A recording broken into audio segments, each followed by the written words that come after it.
அலைக்கும் வரஹ்மத்துல்லாஹி வபரகாத்துஹு.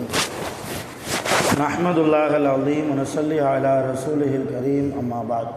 அன்பான பெரியோர்களே, அல்லாஹ்வின் அருளால் ஃபஜ்ருடைய தொழுகையை தொழுதுவிட்டு அல்லாஹ்வை பற்றியும் அல்லாஹ்வுடைய ரசூலை பற்றியும் மார்க்கத்தை பற்றியும் தெரிந்து கொள்வதற்காக நாம் எல்லாம் அமர்ந்திருக்கிறோம்.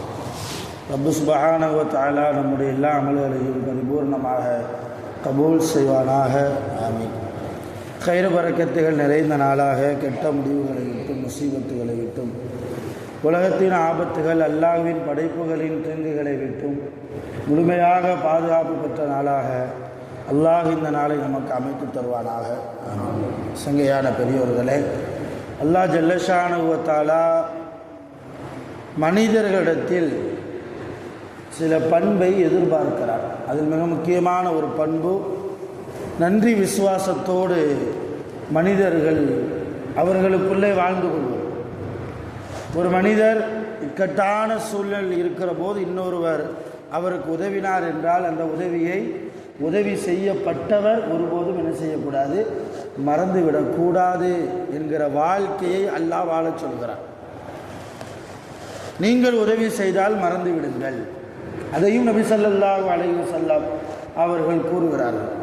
நம்மால் யாருக்காவது நாம் உதவி செய்கிறோம் என்றால் அதை நாம் சிந்தனையில் வைக்கக்கூடாது. அதே நேரத்தில் நமக்கு யாராவது உதவி செய்கிறார்கள், இக்கட்டான சூழ்நிலையில் அடுத்து என்ன செய்வது என்று யோசித்து கொண்டிருக்கிற போது அல்லாஹ்வுடைய உதவி ஒரு அடியாரின் மூலமாக வருகிறது என்றால் அந்த அடியார் செய்த உதவியை உயிர் உள்ள வரைக்கும் மறக்கக்கூடாது.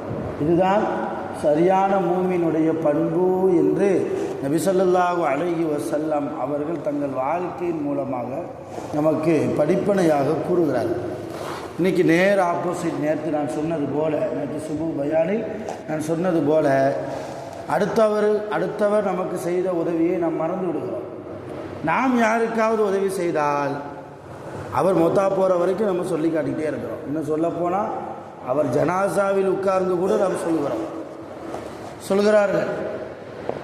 ஒரு வாழும்போது நான் தான் கொடுத்து உதவுனேன், என்கிட்ட தான் அப்பப்போ வருவார், நான் எதையுமே யோசிக்க மாட்டேன். சில சமயம் 10 ரூபா கேட்பார், சில சமயம் 50 ரூபா கேட்பார், சில சமயம் வேறு சில உதவிகள் எல்லாமே நான் அந்த மனுஷனுக்கு செஞ்சிருக்கிறேன் என்றெல்லாம் அவருடைய ஜனாசாவுடைய வீட்டில் இருந்து கொண்டு பேசக்கூடிய முஸ்லிம்களையும் நாம் பார்க்கிறோம்.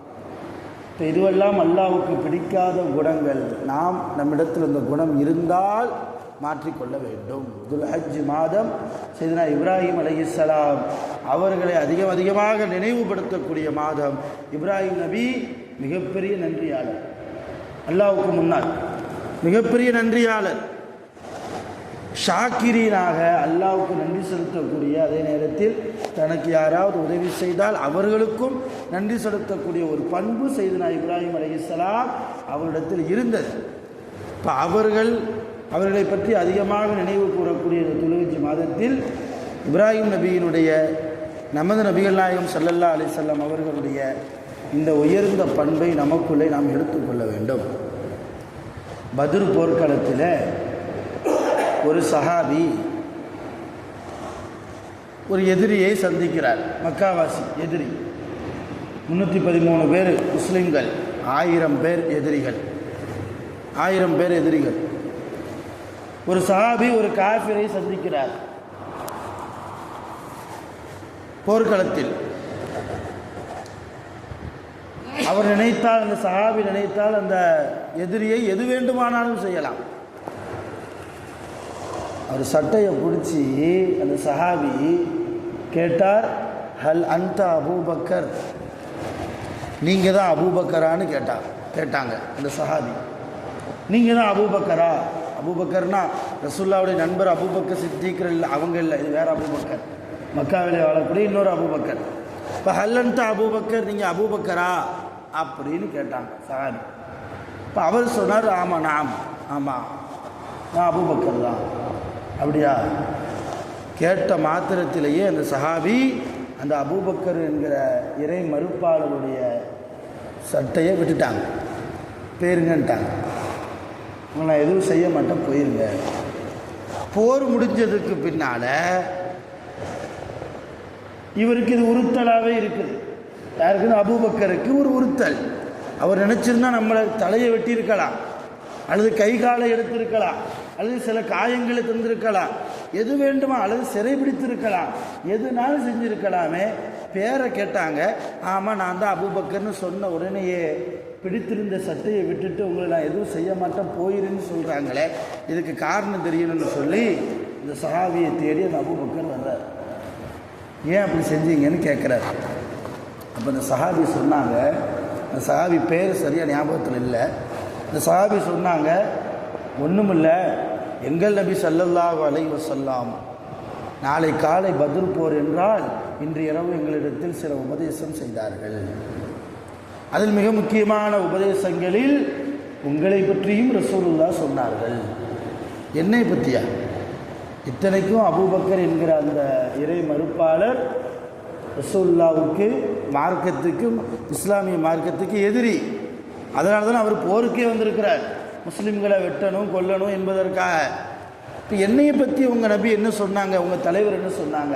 இல்லை, ஒரு நேரம் எங்கள் ரசூலுல்லாஹ் மக்காவில் இருந்தபோது அபூஜகளுடைய ஆட்டம் வெறியாட்டமாக இருந்தபோது எந்த ஒரு இபாதத்தும் பாதுகாப்பு, உயிருக்கே பாதுகாப்பு இல்லாத சூழ்நிலையில் நீங்கள் தான் அபூஜகளிடத்தில் போய் பேசியிருக்கிறீர்கள்.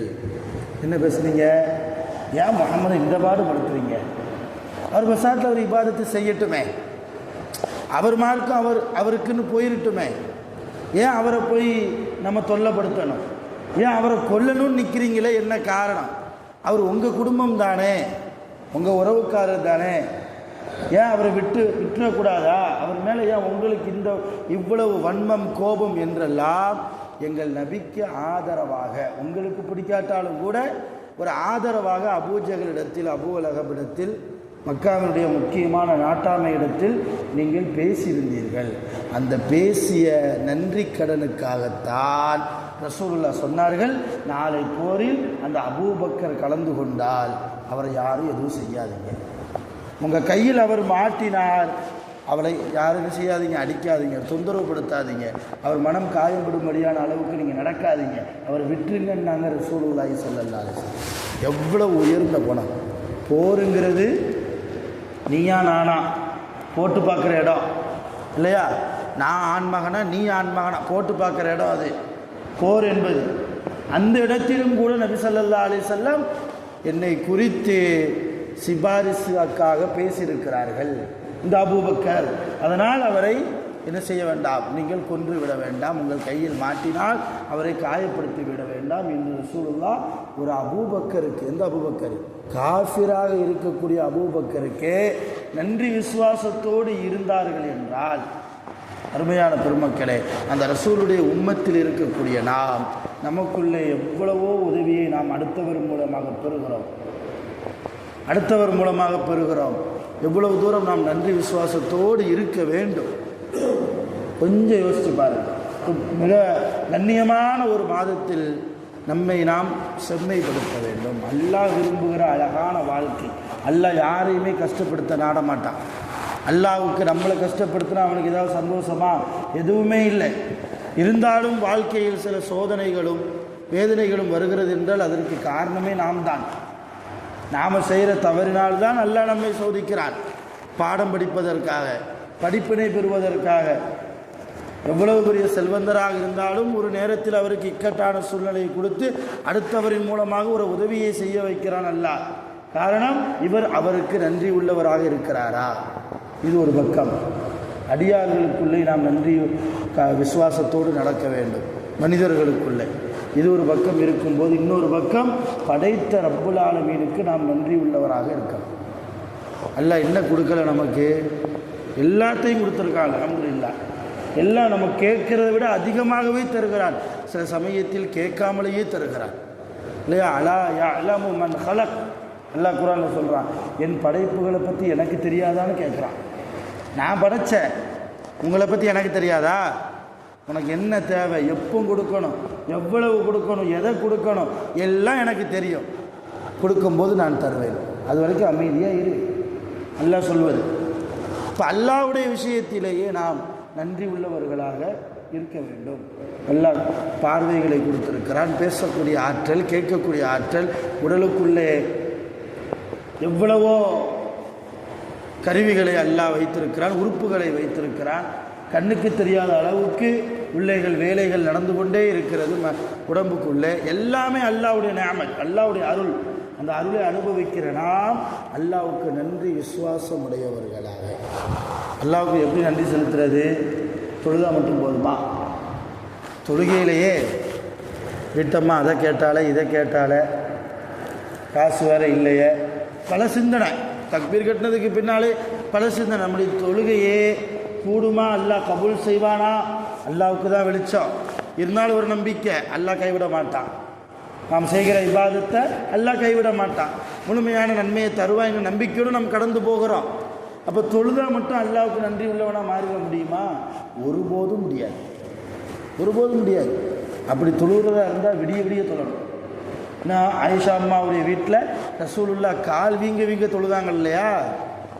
கேட்டாங்க இல்லையா ஆயிஷா அம்மா, யார் ரசூலுல்லாஹ், முன்பின் பாவங்கள் மன்னிக்கப்பட்ட நபி நீங்கள் முன்னால் என்னென்ன பாவம் செய்தீர்களோ எல்லாம் மன்னிக்கப்பட்டாச்சு, இனிமேல் செய்யக்கூடிய பாவமும் அல்லாஹ் மன்னிக்க தயாராக இருக்கிறான். ரசூலுல்லாஹ் பாவமே செய்ய மாட்டாங்க, அது ஒரு விஷயம், அது வேறு விஷயம். இருந்தாலும் முன்பின் பாவங்கள் செய்யப்பட்ட நபியாக இருக்கக்கூடிய நீங்கள் ஏன் இரவு ஃபுல்லாக நின்று தொழுகிறீங்க கால் வீங்குற அளவு? ரசூலுல்லாஹ் சொன்னாங்க, அல்லாஹ் என்னை முன்பின் பாவம் மன்னிக்கப்பட்ட நபியாக ஆக்கியிருக்கிறானே, அதுக்கு அல்லாஹ்வுக்கு நான் நன்றி செலுத்த வேண்டாமான்னு கேட்டாங்க ரசூலுல்லாஹ். அல்லாஹ்வுக்கு நான் நன்றி உள்ள அடியானாக இருக்க வேணாமா? அதனால தான் நான் கால் வீங்குற அளவுக்கு நின்று தொழுகிறேன். ரசூலுல்லாவே அல்லாஹ்வுக்கு நன்றி செலுத்துவதற்காக இரவு முழுக்க நின்று தொழுதிருக்கிறார்கள் என்றால், நமக்கு அல்லாஹ் செய்கிற நிஅமத்துகளுக்கு, நாம் செய்கிற தவறுகளுக்கு தண்டனை தராமல் இன்னும் நம்மை வசதியாக, அழகாக, நல்ல வாழ்க்கையில், சந்தோஷமான வாழ்க்கையில் அல்லாஹ் நம்மை வைத்திருக்கிறான் என்றால் எவ்வளவு நைட்டு நம்ம ஹயாத்தாக்கலாம், எத்தனை இரவுகள் நின்று நம்ம முழுமையாக தொழணும்.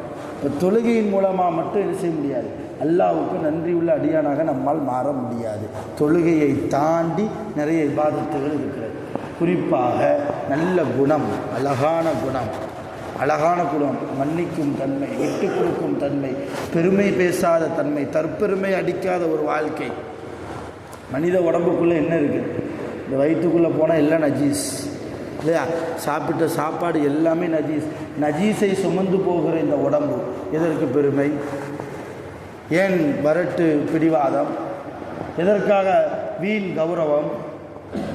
நஜீஸை சுமந்து போகிறோம். வெளியே வேணால் ஸ்ப்ரே அடிச்சுக்கலாம், நீட்டாக ஒயிட் அண்ட் ஒயிட்டில் போட்டுக்கலாம், ட்ரெஸ் போட்டுக்கலாம், அத்தர் போட்டுக்கலாம், எல்லாம் நீட்டாக காமிச்சிக்கலாம். ஆனால் உள்ள எல்லாம் அசுத்தம். அப்படி இருக்கிற போது அல்லாஹ்வுக்கு நன்றியுள்ள அடியாராக பல இபாதத்துகளை நாம் செய்திருக்க வேண்டும். நோன்பு வைக்கலாம், நோன்பு வச்சு அல்லாஹ்வுக்கு நல்ல அடியாராக மாறலாம், நன்றி உள்ளவர்களாக மாறலாம், திக்ருகள் செய்யலாம், குர்ஆன் திலாவத்து ஓதலாம். அருமையான பெருமக்கள், இது போன்று நிறைய இபாதத்துகளை செய்து அல்லாஹ்வுக்கும் நன்றி உள்ளவர்களாக நாம் இருப்போம், அடியார்களுக்கும் நாம் நன்றி உள்ளவர்களாக இருப்போம், விட்டு கொடுத்து நடப்போம். வல்ல ரஹ்மான் நம் அனைவருடைய வாழ்க்கையையும் பரிசுத்தமான வாழ்க்கையாக, ஹலாலுள்ள வாழ்க்கையாக, ஹராமை விட்டு நீங்கிய வாழ்க்கையாக அல்லாஹ் ஆக்கி அருள் புரிவானாக. வாஹிரு தஅவானா அல்ஹம்துலில்லாஹி ரப்பில் ஆலமீன். சுப்ஹானல்லாஹி வ பிஹம்திஹி, சுப்ஹானல்லாஹி வ பிஹம்திஹி, அஷ்ஹது அன் லா இலாஹா இல்லா அன்த, அஸ்தக்ஃபிருக வ அத்தூபு இலைக். آمين. سبحان ربك رب العزة عما يصفون وسلام على المرسلين الحمد لله رب العالمين. صلى الله على محمد صلى الله عليه وسلم. صلى الله على محمد صلى الله عليه وسلم. صلى الله على محمد